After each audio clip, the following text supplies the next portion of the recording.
Coming up on Lexington Now, honoring our first responders, a pop-up garden on Southland Drive, and Valvoline opens its new global headquarters. This and more up next on this week's edition of Lexington Now.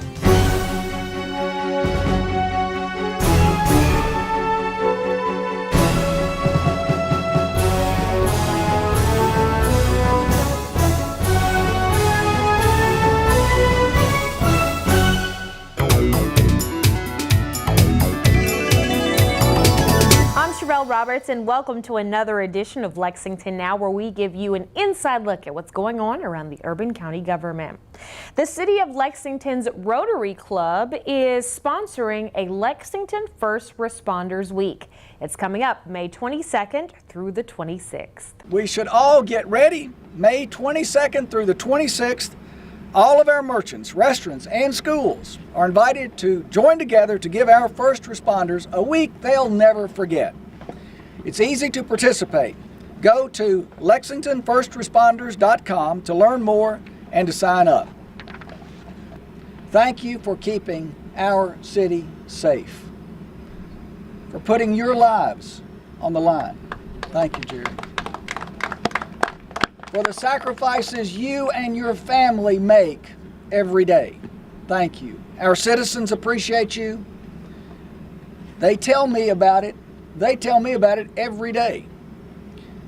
For our citizens, public safety is our first priority, and that's also true for me and for members of our city council. In our city budget, year after year, public safety is number one. Since 2011, we've invested more than $2 billion in public safety. That's equipment, trucks and cruisers, a helicopter, and even the horses we see here today. Equipment, and you all know this, that equipment is not inexpensive. That's the bottom line. It's also necessary if we want our first responders to be able to do their jobs well. What a pleasure it is to be here today to introduce the many hardworking first responders we have in Lexington and Fayette County.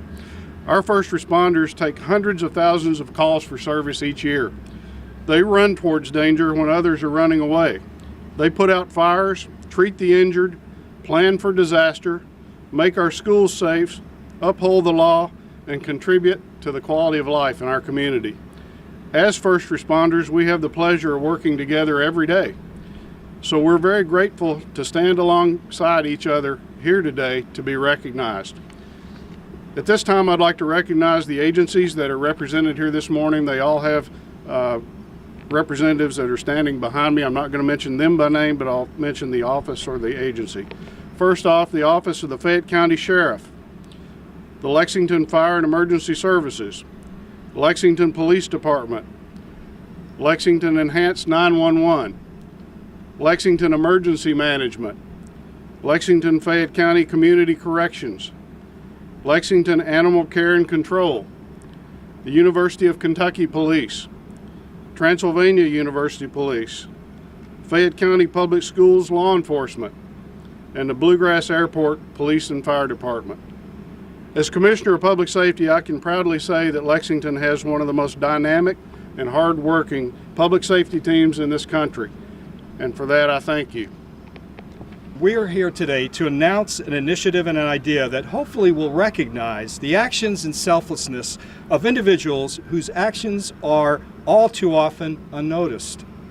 Now, Rotary already has a rich history connection with the first responders, going back 40 years ago. Rotary was at the forefront of advocating for many first responded-related initiatives, including help with establishment of the city's first paramedic ambulance program in 1978. In 1981, we were involved with getting the 911 program through a number of doctors who were Rotarians. We also sponsored CPR training for thousands in the community at large, and the successful implementation of AEDs, automatic electronic defibrillators, placed in areas with high densities of people. When we think of service, first responders clearly live a life of dedication and service to so many. Recently, a group of Rotarians realized the need to do something for this special group of individuals who they felt deserved our club's and community's attention. These people are in our community. They're heroes every single day. We're surrounded by them, and it's our honor to recognize them the week of May 22nd to the 26th, that for any local business that wants to provide a discount to them, they can go to LexingtonFirstResponders.com, enter whatever kind of discount or gift that they want to provide to these first responders, honor them that week.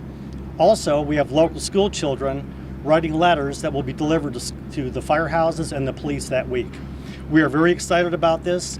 This is going to be an ongoing annual event that next year, each of these agencies behind me is going to be nominating someone who exemplifies the Rotary service before self, and a plaque will be given to that agency with that person's name on it every single year with a new nominee.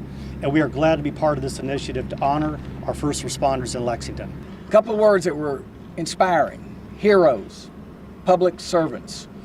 And I want to thank the citizen soldiers who are here, who are putting this together. It's been their inspiration to pull this together for our first responders. For more information, you can visit the organizers' website. It's LexingtonFirstResponders.com. A new pop-up garden is adding much-needed green space to Southland Drive. This garden is all a part of the Retrofitting the Retro sidewalk project. This is a great example of how we've worked with the community of a need here to create some community space, some green space, some space where people can not just walk from store to store, but sit and talk and enjoy a conversation, some cup of coffee. And we're so excited that the company came together with University of Kentucky and with our Division of Planning and really worked together to find something that would be an awesome pilot project, if you will, to see how we could create some awesome spaces here on Southland Drive. So thank you for your willingness to be here and your contribution to this area. It's definitely thriving, and it's on the cusp of going up with some great projects and great ideas. And I appreciate your strong support for the district. So I'm going to turn it over to our Division of Planning for Brandy Preacher. So the small project of the pop-up is just one piece of a larger project called Retrofitting the Retro. And if you're not familiar, that has been a study over the past year on Southland Drive. It has been a unique experience because it's been an approach to neighborhood planning for the Division of Planning that we haven't done just yet. And I'm excited that we've been partnering with the University of Kentucky. In the fall of 2016, we partnered with the College of Design, School of Interiors, Historic Preservation, along with the Department of Landscape Architecture, who has continued that on this following semester, and you'll learn more about that later. But it's been great because we've gotten to engage the community. The city has been involved through the Division of Planning and through council offices, and we've gotten to vision, have public input, and just dream with the community a little bit. So we challenged the students to look at this corridor in the fall to say, what is the master plan that you could envision for the corridor? There's already many great things going on Southland Drive. I mean, we're inside Gino's right now. It is hustling and bustling. It's prom season, so if you don't see how exciting it is on Southland Drive already, you can see it right in here. But the students, they worked on Southland Drive. They collected data, they hosted community meetings, we had a lunch and learn recently, and it was all to share the ideas of the students of what the corridor could potentially be in the future, building on the exciting energy that's already going on this corridor.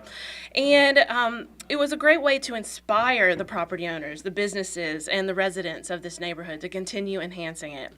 It's worth noting that all the work the students have done up to this point is all purely conceptual, but we hope that it's a springboard for everyone in this community to say, I love that idea, let's take it, let's run with it, and let's see what else we can make happen in this area. So they're a way to explore creative options to our design problems in our communities when we don't have the capacity ourselves to take that on. So I'm very thankful to the university for their continued support as we go through this. If you're interested in learning more about the Retrofitting the Retro bigger project, check out southlandsidewalks.com to learn more. So now you're saying, how did we go from a master plan studio and get to a pop-up? So a pop-up is a very small scale thing.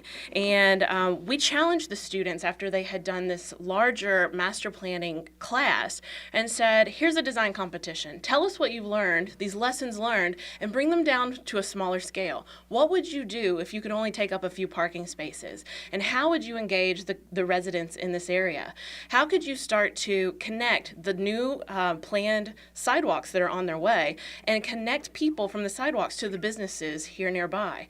So our challenge was activate adjacent to the upcoming sidewalks, adding more pedestrian activity and connecting them to the businesses. So now you're probably asking, what what is a pop-up? Some people have asked me that over and over. You hear it called a pop-up, it's a parklet, it's a public space, it's all temporary actually. But the reason that we do it is it's a tactical urbanism approach. What that means is we use cheap, affordable, light, quick approaches to build something and test them on site so that we can learn lessons and apply that to a larger design and larger plan for the corridor in the future.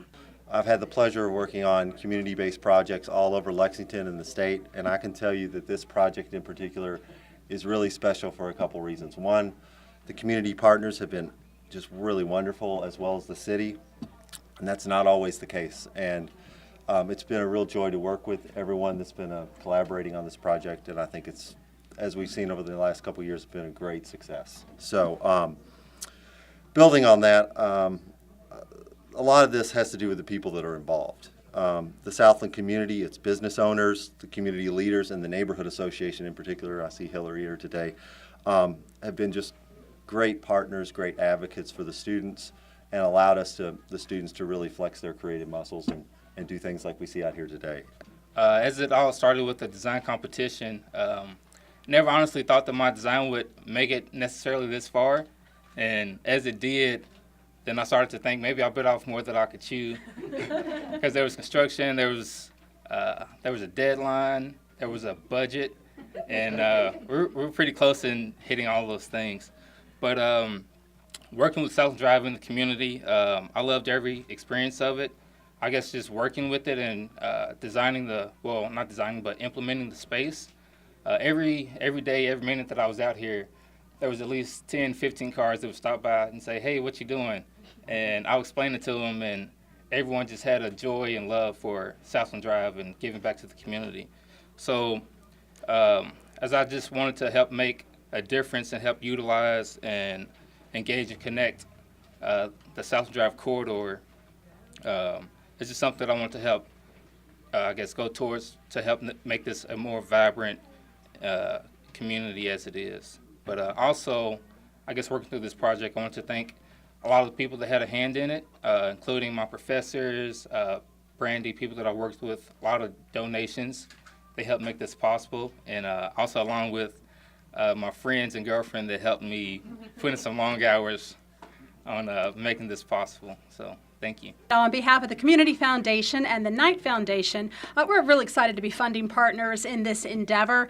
At Bluegrass Community Foundation, we want all the communities we serve, and we're located right here in Lexington, to be the most generous, vibrant, and engaged places they can be. And this strikes right at the heart of having vibrant, engaged neighborhoods. We're really excited anytime that we can invest in something that helps create a more people-centered city or a people-centered community or neighborhood, and that's exactly what this project does. We love looking at things that make our community more livable, more walkable, and more bikeable, and that give people places to meet and gather and be engaged with one another. So this is a perfect project for our kind of investment. Again, we thank all the partners for making this possible and for your wonderful design, and all the students that did such amazing work. So we're all in it for good together, and we're excited about this project and what it can mean for permanent changes to the corridor and the community as a whole. So thank you for giving us the opportunity to partner to make Lexington the very best place it can be. And one of the highlights of this one being the Music Lounge is Southlands Drive is known for being a music-centered area. And so it's neat to capitalize on kind of the branding of what Southland already is with a music lounge. It kind of does both. So we're very excited about it. And despite the rain, we're still going to go out and cut a ribbon because it's too pretty not to. And we're really excited about it. Okay. Somebody count. 1, 2, 3. Yay! Very good. Oh, yeah.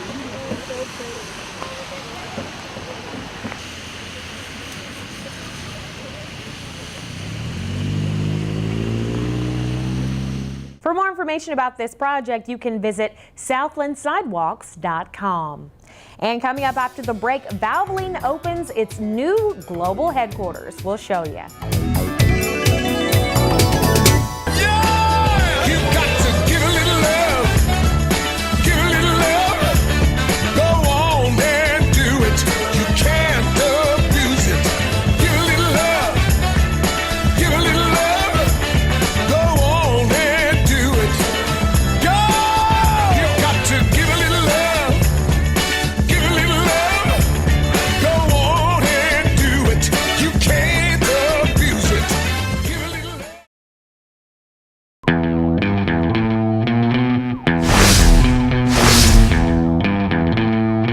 I'm Detective Mark Thomas with the Lexington Police Department. You may also know me from Bluegrass Crime Stoppers. I'm here to talk to you a little bit today about a new texting system that we have available through any smartphone. In the body of your message, you can text LexPD plus your tip to crimes. When you're submitting anonymous information, we ask that you include several things that would help us conduct the investigations more thoroughly, such as a person's name, their home address, possible license plate numbers, any other people involved, or why you think that they're conducting the type of activity that you believe that they are. All of those things, no matter how small you believe they could be, are relevant to the investigation. So please include those. So remember, you can send your anonymous tip information either through text, you can call the Bluegrass Crime Stoppers anonymous tip line at 859-253-2020, or you can go online to bluegrasscrimestoppers.com. Thank you.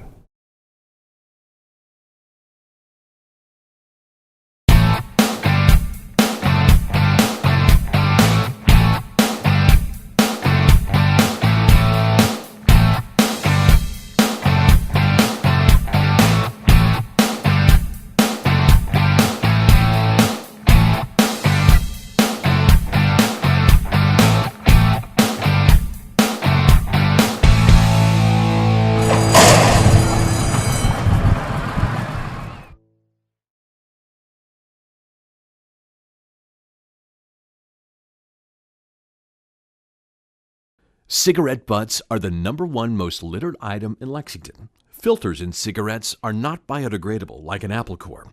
They can take up to 25 years to decompose. Please put your butts where they belong. Don't trash the bluegrass. Welcome back to the show. Valvoline has been one of the nation's leading producers of motor oil for more than 150 years, and it's been headquartered in Lexington for 37 of those years. The corporation just reaffirmed its commitment to the city with the opening of its new state-of-the-art global headquarters. You know, I've never led a building dedication before, and I can imagine that some of them might be, pretty formal, maybe even a little bit boring. I gotta tell you, that's not gonna be the case today. Valvoline has a great business. We've got an incredible team. And now we have a kick-ass world headquarters. Yes.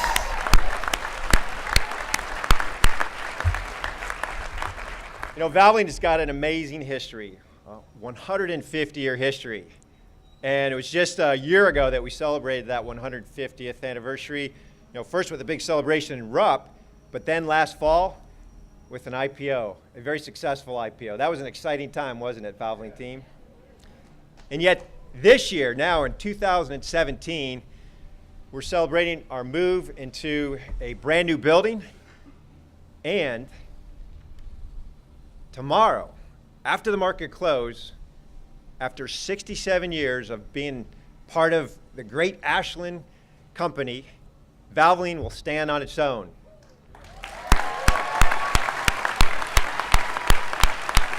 Valvoline has been a part of the Lexington community now for 37 years.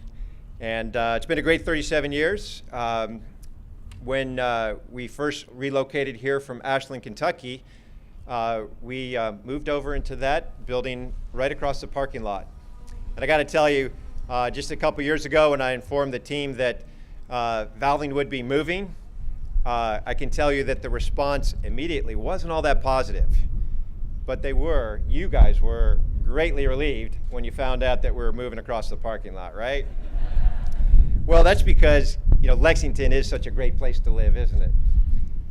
And not only is it a great place to live, but there is a lot of talent in Lexington. And so it is really exciting to just make this commitment with this new headquarter building that Valvoline is going to be located here for many, many years to come.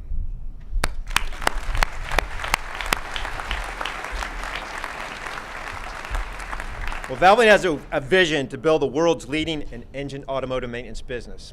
We don't have to be the biggest, but we are going to be the best. We're about a $2 billion business, about 5,500 employees worldwide, operating in over 140 countries. And then right here in the state of Kentucky, we've got 1,100 employees. And then, yes. So we're a major employee in the state of Kentucky, but also right here in Lexington. And we estimate we've got about 650 folks here in the headquarters and in our lab out back too. So it's great. So many team members are right here working together in this new facility. Valvoline is crowding the winner's circle today, clearly, and that's such a big deal. 150, you said 150, and that was last year, so 151 years ago, in 1866, this was a startup. Who knows? What? Who can imagine? Who could ever have imagined at that time? I know a little bit about a business growing from the ground up, and it's so much a part of the employee team members. All of you all that are here and so many more. Your spirit, your enthusiasm, your commitment, your energy, your talent, all the employees and the leadership. So give it up again to yourselves. Join me. Thank you all. It is really exciting to be here at this new awesome building right here. And this building speaks very loudly that you all are all in with Lexington, Kentucky. And what a beautiful facility and an investment in our community. And it wouldn't have been possible without all of the 650 Valvoline team members who are here today who worked so hard to make this possible. And also the legacy of Mr. and Mrs. Hall and Ashland. And to have this announcement, this opening of this beautiful new facility coinciding with the closing of the IPO and the independence of Valvoline as a company, this speaks volumes about this city. To have a headquarters, a world headquarters of the quality of this right here in our city. And yes, it's great for Lexington and it's great for Valvoline as a company. It also will help the governor and the mayor and everyone here attract other great headquarters because of this beautiful facility. So for all of your investment, for all of what you do in philanthropy, in Habitat for Humanity, the United Way, the Hope Center, the children's charities, everything you all do, thank you all so much. It's an honor to celebrate this great investment in a great city and a great community. Thanks so much. I'm somebody who has appreciated for many years these products. I grew up in the country, so we always changed our own oil, and I worked on farm equipment where you used to have to lube everything. You had little, grease fittings for everything, and so I've been very familiar with Valvoline products through the years. And when I moved to Kentucky about 18 and a half years ago, I was no longer really at a point where I felt like changing my own oil.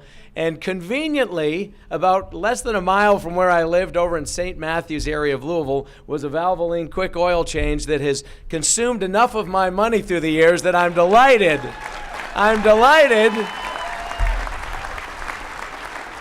I'm delighted by the fact that you're committing, as you are, to just reaffirming your role here in the Commonwealth of Kentucky. So congratulations to you. Thank you. Humor me for 1 second. If you'll just stand there, let me take this picture. I'll give it to you.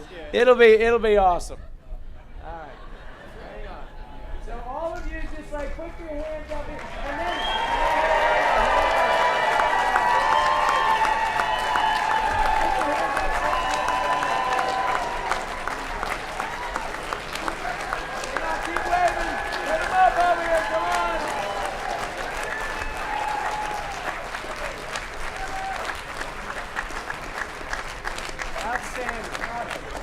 You guys ready? Photographers ready? All right, here goes, because I think you can only do this once. 1, 2, 3.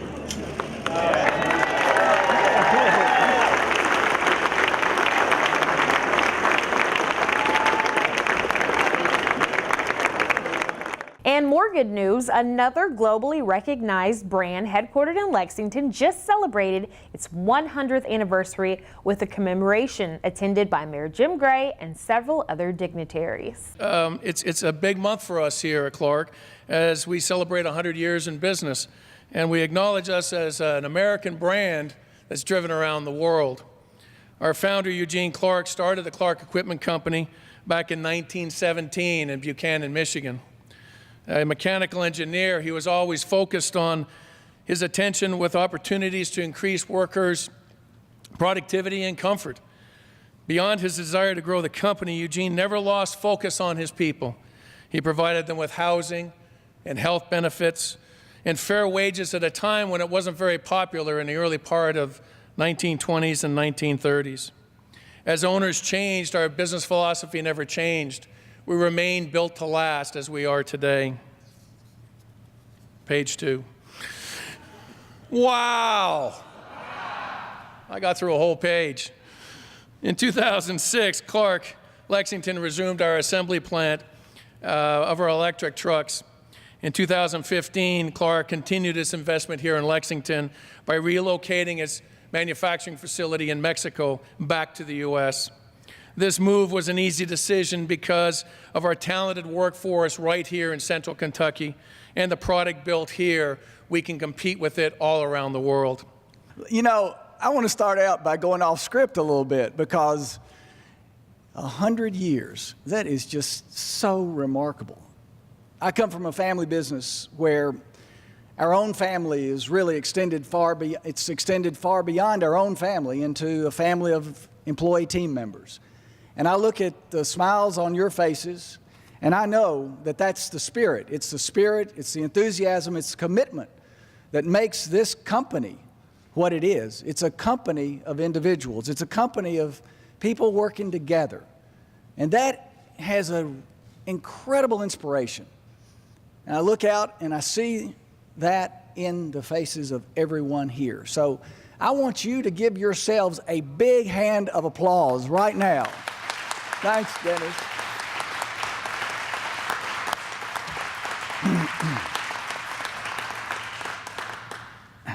Dennis, you know, the international spotlight was sort of shining on our sister city, Louisville, over the weekend. But today, it's shining right here in Lexington, where we are crowding the winner's circle, celebrating an international company and 100 years of continuous operations. There's a busy schedule of televised meetings this week, including the council work session on Tuesday, the Urban County Arts Review Board on Wednesday, and the Board of Adjustment on Friday. You can watch all of these meetings live, as well as our other programming on Channel 3 or online at lexingtonky.gov.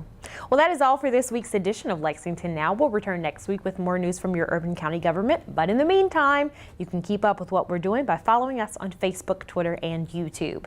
You can also get 24/7 traffic updates by following us on Twitter. Our handle for that is @LexRex. Or if you're one of those folks who likes to see exactly what's going on with your own two eyes, you can log on to our live interactive cameras. They're on the city's website. You know where to find us, lexingtonky.gov. For the staff and producers at GTV3, I'm Sherelle Roberts, and that's it for now.